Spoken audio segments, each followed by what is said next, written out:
Pinabulaanan ng China ang naging payag ng ilang mga international media na nakatutok sa South China Sea ang tungkol sa ilang mga barko nito na nasira at lumubog dahil sa Typhoon Bualo, ang bagyong dumaan sa Pilipinas na tinawag na Bagyong Opong.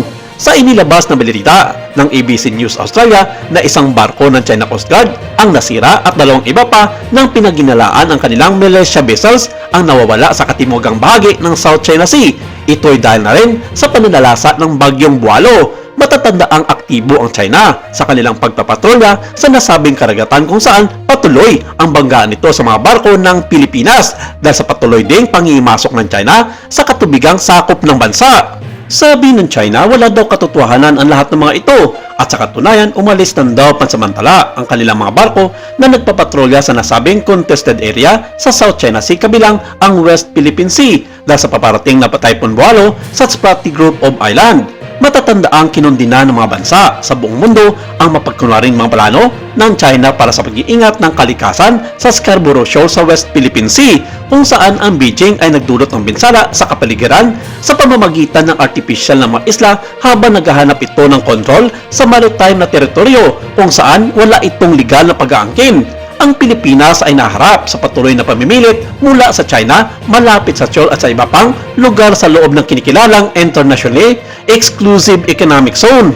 Ang Beijing na iligal na inaangkin ang karamihan sa South China Sea ay nagpapakalat ng mga Coast Guard, mga Navy at maritime militia vessels upang harasin ang mga mangingisdang Pilipino sa sarili nitong mga karagatan, mga humanitarian mission at mga regular na patrol ng militar at pagpapatupad ng kanilang batas. Nagpatuloy ang agresyon kahit na matapos ang desisyon ng International Tribunal noong 2016 na nagpawalang bisa sa arbitraryong pag-aangkin ng China sa South China Sea at nalaman na nilabag ng Beijing ang mga karapatan ng Pilipinas sa Scarborough Shoal. Samantala, kinundina din ng Beijing ang kumakailan lamang paglalagay ng Pilipinas ng missile system nito sa Pag-asa Island na tinatawag nilang Zhongye-dao sa China. Isa raw itong paglabag sa kasunduan ng dalawang bansa na pinagbabawal ang paglalagay ng mga nakamamatay na armas militar na nasasakupan ng South China Sea.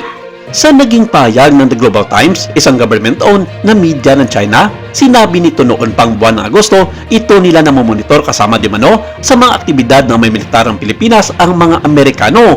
Hindi na binanggit ng nasabing payagan kung anong klaseng missile system ang pasekretong nilagay ng Pilipinas at Amerika sa Pag-asa Island. Pero sa kasalukuyan, merong surface-to-air missile ang bansa mula sa Israel at ang makabagong ballistic missile nito mula naman India, ang BrahMos hypersonic missile na kayang abutin ang mainland China. Bukod pa rito, meron ding mga ipinapakalat na Typhoon missile system ang Amerika sa Pilipinas at hindi na sinabi ng mga ito kung saan i-deploy ang mga naturang missile para na rin sa seguridad at sa patuloy na paninitik ng China sa Pilipinas at sa mga tropa ng mga Amerikano.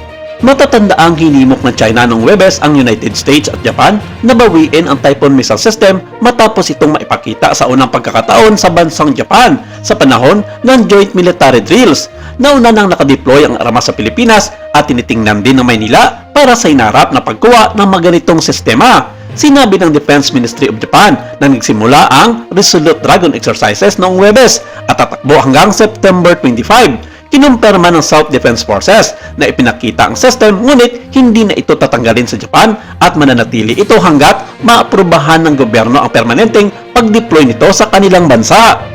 Inakusahan ng Foreign Ministry ng Beijing ang Washington, ang Maynila at Tokyo ng pagwawalang bahala sa mga solemn na alalahanin ng China sa rehiyon. Ang Typhoon system, bahagi ng Long Range Precision Strike na modernization program ng US Army, ay gumagamit ng upgraded na SM-6 at Tomahawk Cross missiles para sa ground launch. Na-deploy ito sa Hilagang Pilipinas noong 2024 sa panahon ng joint drills kasama ang mga tropa ng mga Amerikano.